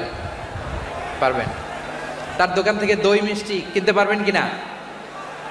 হ্যাঁ, আমার মুসলিম ভাইয়ের দোকান থাকলে ওইটারে আমি বেশি প্রায়োরিটি দিব, ঠিক কিনা? কিন্তু যদি তাদের সার্ভিস নিতে চান, প্রোডাক্ট নিতে চান, পারবেন। তার দলিল সহিহ বুখারী, আম্মা জান আয়েশা রাদিয়াল্লাহু তাআলা আনহা বলেন, ইশতারা রাসূলুল্লাহ সাল্লাল্লাহু আলাইহি ওয়াসাল্লাম মিন ইয়াহুদিন তুআমান ওয়া রাহানাহু দিরআহু মিন হাদিদ। রাসূল সাল্লাল্লাহু আলাইহি ওয়াসাল্লাম এক ইহুদির কাছ থেকে, কার কাছ থেকে? সবাই বলে নাই, কার কাছ থেকে? আমার নবী, পেয়ারা নবী এক ইহুদির কাছ থেকে জব কিনেছিল। জব, বার্লি, যেটা দিয়ে রুটি বানায়। ওই জবের দাম দেওয়ার টাকা পয়সা নবীর কাছে ছিল না, ফলে নবী ওনার একটা পোশাককে মর্গেজ রেখেছিলেন, মর্গেজ বন্ধক, যে এখন এটার দাম দিতে পারবো না, কয়েক কেজি বার্লি নিয়ে যাই আর বন্ধক হিসেবে আমার জামাটা রেখে গেলাম, যেদিন দাম দিব ওই দিন জামাটা ছুটাই নিয়ে যাব। সুবহানাল্লাহ পড়বেন না? বাকিতে নিছিলেন, বাকিতে। দিরআহু মিন হাদিদ, লোহার তৈরি বর্ম, মানে যুদ্ধের পোশাক, লোহা দিয়ে বানানো। বিশ্বনবী বললেন কয়েক কেজি জব দাও, টাকাটা পরে দিব, এখন টাকা নাই, বন্ধক হিসেবে মর্গেজ হিসেবে আমার জামা রেখে গেলাম, যখন টাকা দিব জামা ছুটায় নিব। আওয়াজ করে বলতে হবে সুবহানাল্লাহ। এ থেকে বোঝা গেল অমুসলিমদের সাথে ফিনান্সিয়াল ডিলিং করা যায়, অর্থনৈতিক লেনদেন করা যায়, কেনাবেচা করা যায়, প্রোডাক্ট কেনা যায়। এমনকি আমাদের মসজিদে নববীতে বারান্দায় আপনারা একটা অটোমেটিক ফ্লাইং আমব্রেলা দেখছেন? সূর্য যখন বাড়ে মসজিদে নববীর বারান্দায় ইয়ার্ডের মধ্যে অটোমেটিক্যালি কিছু আমব্রেলা আছে, সাঁ করে খুলে যায়, আর সূর্যের তাপ লাগে না। আবার সন্ধ্যাবেলায় এই আমব্রেলাগুলো ওরা ক্লোজ করে ফেলে, দেখেন নাই না? দেখছেন? এই মসজিদে নববীকে সর্বোচ্চ উন্নত মানের কনস্ট্রাকশন ইনফ্রাস্ট্রাকচারে ডেভেলপ করার জন্য কর্তৃপক্ষ কিছু অমুসলিম ইঞ্জিনিয়ারের, ডিজাইনারের সহায়তা নিয়েছিল। সুবহানাল্লাহ বলেন। কোন দলিলের ভিত্তিতে? এই দলিলের ভিত্তিতে যে বিষ্ণু ঈসা ইসলাম অমুসলিমদের সাথেও লেনদেন করেছেন। আওয়াজ করে বলতে হবে আল্লাহু আকবার। শুধু তাই নয়, ইন কেস অফ ইমার্জেন্সি, প্রয়োজনে ইসলামের খাতিরে, ইসলামকে সামনের দিকে এগিয়ে নিয়ে যাওয়ার জন্য অমুসলিমদের সাপোর্ট নেওয়া জায়েজ আছে। সুবহানাল্লাহ বলেন। অমুসলিমদের সাপোর্ট নেয়া, তাদের থেকে অর্থ নেয়া, পলিটিক্যাল সাপোর্ট, পলিটিক্যাল অ্যাসাইলাম নেওয়া জায়েজ আছে। আমাদের অনেক বিশ্ববরেণ্য দায়ীরা আমেরিকায় অস্থায়ীভাবে অ্যাসাইলাম নিয়ে থাকে, নিজের দেশে গেলে ফাঁসিতে ঝুলাই দিবে। যুগ যুগ ধরে দায়ীদের উপর এরকম অত্যাচার আর নির্যাতন আছে না নাই? মিশরের অনেক দায়ীরা পাশ্চাত্যে যেয়ে থাকে, এই যে তারা পলিটিক্যাল অ্যাসাইলাম নিয়ে থাকে, রাজনৈতিক আশ্রয়, এটা জায়েজ আছে না? এটা যে জায়েজ আছে তার প্রমাণ স্বয়ং বিশ্বনবী সাল্লাল্লাহু আলাইহি ওয়াসাল্লাম পলিটিক্যাল সাপোর্ট নিয়েছিলেন অমুসলিমদের কাছ থেকে। সুবহানাল্লাহ বলেন। খুব মজাদার একটা ঘটনা, শুনবেন? আপনাদের আগ্রহ দেখে তো মনে হয় না শোনার ইচ্ছা আছে। আছে আছে? গলায় জোর আছে? লিল্লাহি তাকবীর, লিল্লাহি তাকবীর, নারে তাকবীর। মাশাআল্লাহ।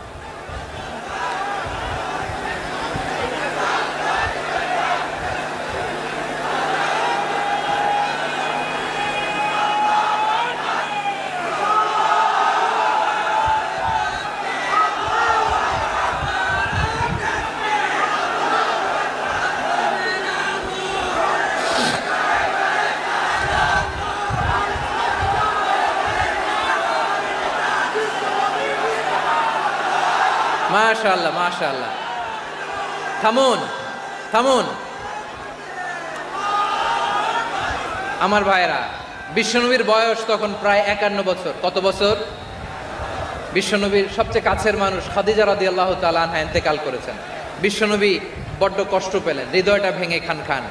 যিনি ঘরের ভেতরে বিশ্বনবীকে সান্ত্বনা দিতেন, ভালোবাসা দিতেন, বাইরে গেলে কুরাইশরা বকাঝকা করে, অত্যাচার করে, কিন্তু আম্মাজান খাদিজা রাদিয়াল্লাহু তাআলা আনহা ঘরটারে এমন শান্তির নীড় বানায় রেখেছেন, এই ঘরের ভিতরে ঢুকলে বিশ্বনবীর কলিজাটা ঠান্ডা হয়ে যেত। এজন্য রব্বুল আলামিন বলেন, খাদিজা, ও আমার বান্দি খাদিজা, জান্নাতে এমন স্পেশাল একটা ঘর আমি তোমার জন্য রেডি করে রেখেছি। ওই ঘরের মধ্যে কোনো আওয়াজ নাই, ওই ঘরের মধ্যে কোনো নয়েজ নাই, ওই ঘরে কোনো বিশৃঙ্খলা নাই। কারণ মক্কার জমিনে আমার নবী কুরাইশদের বিশৃঙ্খলা, নয়েজ আর ঝামেলাগুলোকে উপেক্ষা করে যখন তোমার ঘরের ভিতরে ঢুকতো, ঘরটারে তুমি শান্তির নীড়, ঠান্ডা, নীরব, নিস্তব্ধ, নিঝুম আর শান্তির নীড় বানিয়ে রেখেছো। এজন্য জান্নাতে স্পেশাল একটা শান্তির নীড় আমি তোমারে উপহার দেব। ওই প্রিয়তমা স্ত্রী খাদিজা ইন্তেকাল করলেন, বিশ্বনবীর হৃদয় ভেঙে খান খান। আবার ওনার চাচা আবু তালেব ইন্তেকাল করলেন, যিনি পলিটিক্যাল শেল্টার দিতেন নবীকে। কে দিতেন?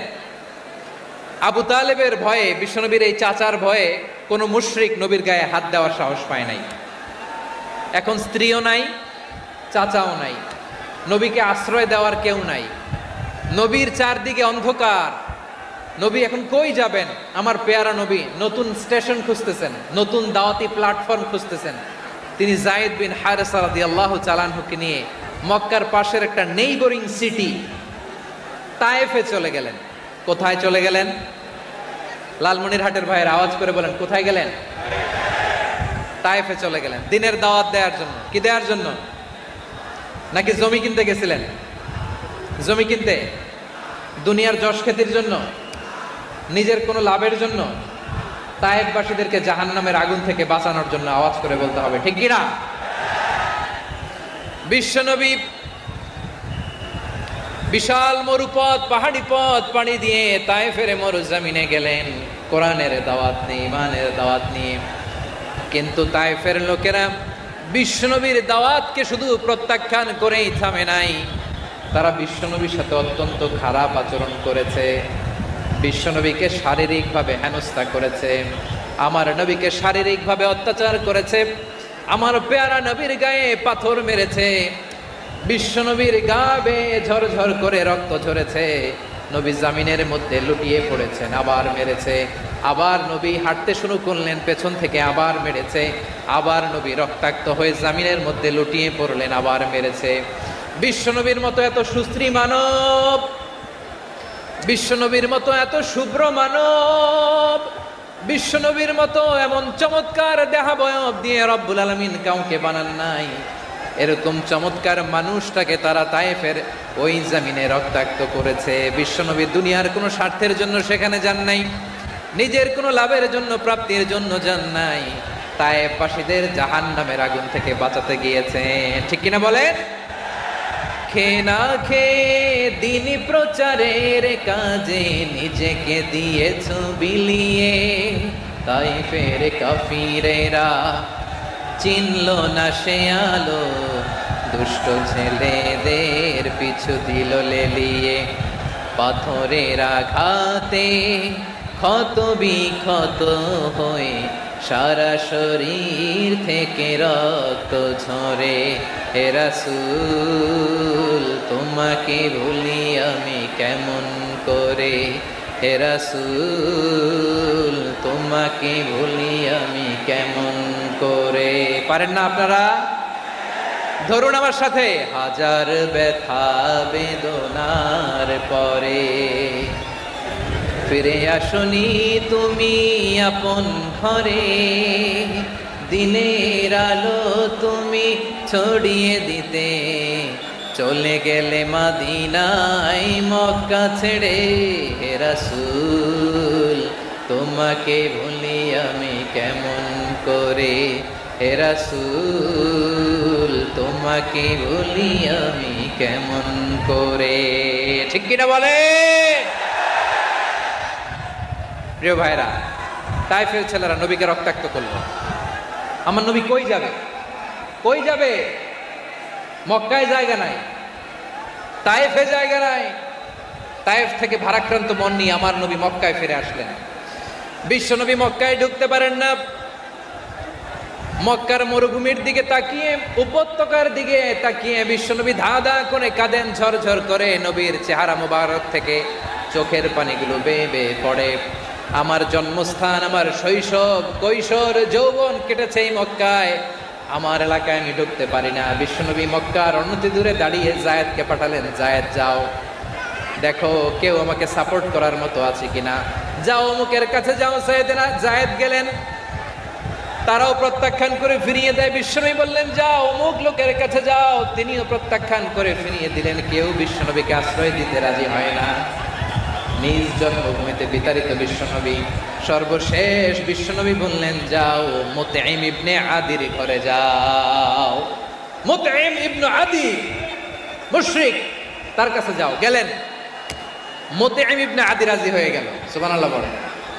দেখেন, অনেক বিপদের সময়ও আমি নিজে সাক্ষী, সামাজিকভাবে, রাজনৈতিকভাবে কত ঝঞ্ঝা, কত ষড়যন্ত্র, কত কনস্পাইরেসি পাড়ি দিয়ে আমাদেরকে সামনে এগিয়ে যেতে হয়। এই শত্রুদের ভেতরেও একজনকে দাঁড় করিয়ে দেয় যে আল্লাহর কোরআনের জন্য রেডি হয়ে যায়। করেন সুবহানাল্লাহ। মুতঈম ইবনে আদি আল্লাহ তার মনকে নরম করে দিলেন। মুতঈম বলে, মুহাম্মদ আমি তোমাকে আশ্রয় দিব। তার দুই ছেলেকে পাঠালেন, যাও খোলা তলোয়ার নিয়ে স্কট দিয়ে গার্ড অফ অনার দিয়ে মোহাম্মদকে মক্কায় ঢুকাও, আর বলো আমি আমান দেব। আমান কি দিব? আমান মানে সিকিউরিটি, নিরাপত্তা। সিকিউরিটি ছাড়া, আমান দেওয়া ছাড়া কেউ থাকতে পারতো না মক্কায়। দুই ছেলে বিষ্ণু ইসা ইসলামকে নিয়ে আসলো। নবী কাবার চারদিকে তাওয়াফ করলেন, নামাজ পড়লেন। আবু জাহেল, উতবা, সাইবা, ওয়ালিদ ইবনে মুগীরা সবাই দেখে, কেউ কিছু করতে পারে না। কারণ মুতঈম ইবনে আদি ঘোষণা দিয়েছেন, আমি মুহাম্মদকে আমান দিয়েছি, মুহাম্মদের গায়ে যেন কেউ স্পর্শ না করে। আওয়াজ করে পড়েন সুবহানাল্লাহ। নবীর এই বিপদকালে মুহূর্তে মুতঈমের হৃদয়টারে নরম করে দিল কে? আচ্ছা লালমনিরহাটের ভাইয়েরা বলেন, এই মুতঈম কি মুসলিম ছিল না মুশরিক? সবাই বলতে হবে মুসলিম না মুশরিক? তাহলে মুশরিকের কাছ থেকে নবী পলিটিক্যাল অ্যাসাইলাম, আধুনিক রাষ্ট্রবিজ্ঞানের ভাষায় পলিটিক্যাল অ্যাসাইলাম, যেটাকে বলে রাজনৈতিক আশ্রয়, ওনার আমান বা নিরাপত্তার এই ঘোষণায় তিনি মক্কায় ঢুকলেন। যতদিন নিরাপত্তা ছিল ছিলেন। মুতঈম যখন মারা গেল, বিষ্ণু ইসা ইসলাম হিজরত করে মদিনায় চলে গেলেন। সুবহানাল্লাহ। কিন্তু মুতঈম যে বিশ্বনবীর উপকার করছে এটা বিশ্বনবী বলে নাই। আমাদের অনেকে আছে উপকার করার পরে আর খেয়াল থাকে না, খাওয়ার পরে গলা দিয়ে নামলে আর খেয়াল থাকে না। এরকম আছে না নাই? আমার নবী বলে নাই। বদরের প্রান্তরে 70 জন কাফেরকে যখন বন্দী করে বিশ্বনবীর সামনে হাঁটু গেড়ে দাঁড় করানো হলো, বসানো হলো, 70 জন কাফের। কয়জন? বিশ্বনবী তাদের দিকে তাকিয়ে বললেন, সহিহ বুখারীর বর্ণনা, লাউ কানাল মুতঈম ইবনু আদি হাইয়ান সুম্মা কাল্লামানি হাউলাই নাতনা লা তারাকতুহুম লাহু। বদরের প্রান্তরে 70 জন বন্দী কাফিরের দিকে তাকিয়ে আমার নবী বললেন, আজকে মুতঈম ইবনে আদি যদি বেঁচে থাকতো আর তোমাদের 70 জনের ব্যাপারে যদি মুতঈম এক বাক্যে একটা সুপারিশ করতো, তার সম্মানে আজকে তোদের সবাই আমি মাফ করে দিতাম। সুবহানাল্লাহ নাই? ওই যে চিল্লাচিল্লি যে কথা বোঝে নাই, কোন জিনিস মিস করছে ওরা নিজেরাও বোঝে নাই। বিশ্বনবী মুতঈমের এই সাহায্যের কথা বলে নাই। 70 জন মুশরিক হাঁটু গেড়ে বসা, নবী চাইলে এখনই এক্সিকিউশন অর্ডার দিতে পারে। তিনি বললেন, আজকে যদি মুতঈম বেঁচে থাকতো আর মুতঈম যদি তোদের জন্য সুপারিশ করতে, এই আবর্জনাগুলোর ব্যাপারে সুপারিশ করতে, আমি মুহূর্তেই তোদেরকে এমনি মাফ করে দিতাম। এবার বলেন, ইসলাম কি ন্যারো মাইন্ডেড না ব্রড মাইন্ডেড? শুধু তাই নয়, যাকে যে সম্মান দেয়ার আমার নবী দিতেন, হোক আস্তিক হোক নাস্তিক, হোক মুসলিম হোক অমুসলিম। বিষ্ণু ইসা ইসলাম যখন রোমান সম্রাটের কাছে চিঠি লিখেছেন, আমার প্রিয় লালমনিরহাটের ভাইরা, অল্প কয়েক মিনিট কয়েকটা জরুরি কথা বলবো। এদিকে তাকান, এদিকে তাকান। রোমান সম্রাটের কাছে বিশ্বনবী যখন চিঠি লিখলেন, মিন মুহাম্মদ রাসূলিল্লাহ ইলা হিরাকলা আযীমির রোম। মুহাম্মদের পক্ষ থেকে হিরাক্লিয়াসের কাছে, যিনি হচ্ছেন আযীমির রোম। এটা নবী নিজ থেকে বানায় লিখছেন, অতিরিক্ত সম্মান দিয়ে। কোন রাষ্ট্রপ্রধান যখন আসে তাদেরকে আমরা কি বলি জানেন? তার নামের শেষে HE এটা লিখতে হয়, H.E. মানে হিজ এক্সেলেন্সি। কি লেখে? হিজ এক্সেলেন্সি, অথবা ইউর হাইনেস, ইউর ম্যাজেস্টি। দেখেন, বিশ্বনবী সাল্লাল্লাহু আলাইহি ওয়াসাল্লাম সব নবীদেরও নবী। তিনি একজন মুশরিক খ্রিস্টান সম্রাট রোমান সম্রাটের কাছে চিঠি লিখতে যায়, লিখতেছে, ইলা হিরাকলা আযীমির রোম। হিরাক্লিয়াসের কাছে আমার চিঠি, যিনি রোমের আযীম, হিজ হাইনেস, মানে রোমের অনেক সম্মানিত এক বাহাদুর। আওয়াজ করে বলেন সুবহানাল্লাহ। তার মানে যাকে যে সম্মান দেয়ার এটা বিশ্বনবী দিতেন। এমনকি যেই ইহুদিরা ভালো ছিল, এই ইহুদিদেরও প্রশংসা করেছেন বিশ্বনবী মুহাম্মদুর রাসূলুল্লাহ সাল্লাল্লাহু আলাইহি ওয়াসাল্লাম। এক ইহুদির প্রশংসা করেছেন বিশ্বনবী। ইহুদির কার? আমি তো আমার ভাইয়ের প্রশংসা করি না, আমি তো এক আলেম আরেক আলেমরে স্পেস দেই না, আমি তো এক দায়ী আরেক দায়ীর সাথে বসতে চাই না। আমার নবী ইহুদির প্রশংসা করে। কার প্রশংসা? ওই ইহুদির নাম ছিল মুখাইরিক। সিরাত গ্রন্থ ঘাটলে পাবেন। তিনি বলেছেন, মুখাইরিক খাইরু ইয়াহুদ, Mukhairiq is the best of the Jews. জুইশদের মধ্যে সে সবচেয়ে ভালো। কেন প্রশংসা করলেন তার? এর কারণ মদিনা চার্টারে কথা ছিল, সব ধর্মের মুসলিম, মুশরিক, ইহুদিরা মিলে মদিনাকে রক্ষা করবে। কিন্তু তৃতীয় হিজরিতে যখন উহুদের যুদ্ধ শুরু হলো, সবার কথা ছিল যেই আক্রমণ করে আমরা মদিনাকে বাঁচাবো। কোন শহরকে বাঁচাবো? মদিনাকে। কিন্তু কুরাইশরা যখন অ্যাটাক করলো, ইহুদিরা আর আসে না, ইহুদিরা আর বেরোয় না। বিষ্ণু বললেন, ওহে ইহুদিরা, তোমরা না চুক্তি করলে আমার সাথে যে মদিনা বাঁচাতে সবাই ঝাঁপিয়ে পড়বো, আসো। একটা ইহুদিও বেরোয় না, কেউ আসে নাই সেদিন, একজন ছাড়া। তার নাম মুখাইরেক। তার নাম কি? মুখাইরেক বাহাদুরের মতো ঘোড়সাওয়ার হয়ে বেরিয়ে গেলেন এবং বললেন, গোটা ইহুদি সাম্রাজ্যের একজনও যদি না আসে, আমি মুখাইরেককে কেউ ঘরে আটকে রাখতে পারবে না। বেরিয়ে আসলেন, এসে বললেন, আমি মুহাম্মদের পক্ষে যুদ্ধ করব। আমি মারা গেলে আমার সম্পদ আমার উত্তরাধিকারীরা পাবে না, আমার সম্পদ তোমরা মুহাম্মদকে দিয়ে দিবা। সুবহানাল্লাহ বলেন। উহুদের ময়দানে 70 জন মুসলমান শহীদ হলো। এই ইহুদি, সেও মুসলমানের পক্ষে যুদ্ধ করে নিহত হলো। সুবহানাল্লাহ বলেন। মুসলিমদের লাশ যখন নিয়ে আসা হলো, এই মুখাইরিকের লাশও নিয়ে আসা হলো। মুসলিমদের লাশের পাশে মুখাইরিকের লাশ দেখে বিশ্বনবী মুখাইরিকের প্রতি অনেক খুশি হলেন। আর বিশ্বনবী খুশি হয়ে বললেন, মুখাইরিক খায়রু ইয়াহুদ। মুখাইরিক, যদিও তুমি ইহুদি, তারপরে তুমি সব ইহুদিদের মধ্যে সেরা ইহুদি। পড়েন সুবহানাল্লাহ।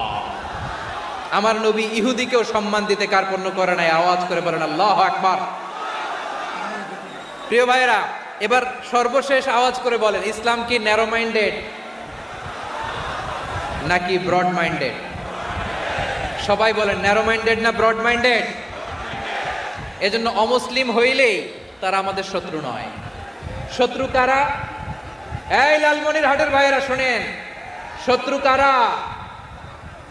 যে সমস্ত অমুসলিম আমাদেরকে নিশ্চিহ্ন করে দিতে চায়, যে সমস্ত অমুসলিম আমাদের ভূখণ্ড থেকে আমাদেরকে তাড়িয়ে দিতে চায়, যে সমস্ত অমুসলিম আমার ধর্ম নিয়ে তুচ্ছতাচ্ছিল্য করে চিল্লায় বলেন ঠিক কিনা, তারা আমাদের শত্রু। সাধারণ অমুসলিমরা আমার শত্রু নয়। এই যে হিন্দুরা থাকে, এরা আমার ভাই, বৌদ্ধরা আমার ভাই, খ্রিস্টানরা আমার ভাই, ইহুদিরা আমার ভাই। তারা দিনই ভাই নয়, তারা মায়ের পেটের ভাই নয়, তারা মানবিক দিক থেকে ভাই। ও মানুষ, আমিও মানুষ। ইসলাম মানুষকে সম্মান করে, চিল্লায় বলো ঠিক কিনা। যারা আমাদের অস্তিত্বকে নিশ্চিহ্ন করতে চায়, যারা আমাদের ভূখণ্ডকে দখল করতে চায়, যারা আমাদেরকে নিয়ে মকারি করে, ফান করে, টিটকারি করে, আমার ধর্ম নিয়ে খেলা করে, তাচ্ছিল্য করে, ওদের বিরুদ্ধে আমাদের জিহাদ। সাধারণ মুসলিম আমাদের শত্রু নয়। আপনি জানেন, নিউ ইয়র্কে, আমি তো নিউ ইয়র্কে ছিলাম অনেকদিন, ওখানে ফিলিস্তিনিদের পক্ষে যখন আমরা মিছিল করেছি, অনেক ইহুদি আমাদের সাথে মিছিলে দাঁড়িয়েছে। কারণ ওরাও জানে এই ভূখণ্ড ফিলিস্তিনিদের ভূখণ্ড। আওয়াজ করে বলো লালমনিরহাট ঠিক কিনা। ইসরায়েলের রাজধানী খোদ তেল আবিবে অনেক ইহুদিরা বেঞ্জামিন নেতানিয়াহু তার বিরুদ্ধে মিছিল করেছে। তো তারা কি আমাদের শত্রু? না। অনেক খ্রিস্টান আমাদের সাথে, আমাদের স্বার্থ রক্ষায় আমাদের পাশে দাঁড়িয়েছে। খেয়াল রাখবেন, হিন্দু আর হিন্দুত্ববাদ এক নয়, ইহুদি ধর্ম আর জায়নিজম এক নয়। জায়নিজমের বিরুদ্ধে আমাদের সংগ্রাম, আমাদের জিহাদ। চিল্লায় বলেন ঠিক কিনা। এই যে ফিলিস্তিনের ভাইয়েরা, তারা তাদের স্বাধীনতা সংগ্রামের জন্য লড়াই করছে, করে যাচ্ছে, আমরা এটাকে সমর্থন জানাই। চিল্লায় বলো ঠিক কিনা। কাশ্মীরের ভাইয়েরা স্বাধীনতার জন্য সংগ্রাম করছে, আমরা সেই সংগ্রামকে সমর্থন জানাই। আওয়াজ করে বলো ঠিক কিনা। যারাই আমাদের ইসলামকে নিশ্চিহ্ন করতে চায়, তাদের বিরুদ্ধে আমাদের সংগ্রাম। আওয়াজ করে বলতে হবে ঠিক কিনা। ওই সমস্ত দুর্বৃত্তদের সাথে আমাদের কোনো সম্পর্ক নাই। আমরা যদি ঐক্যবদ্ধ থাকতে পারি, ওই দুর্বৃত্তরা চান্স পাবে না। আমরা ঐক্যবদ্ধ থাকতে রাজি আছি। লালমনিরহাটের ভাইয়েরা, আমরা ঐক্যবদ্ধ থাকলে ওই দুর্বৃত্তদের কালো হাত ভেঙে দিতে আমাদের সময় লাগবে না। তাদের কালো হাত ভেঙে দিতে রাজি আছে মুসলমান? কারা কারা রাজি? দু হাত তুলে দেখাও।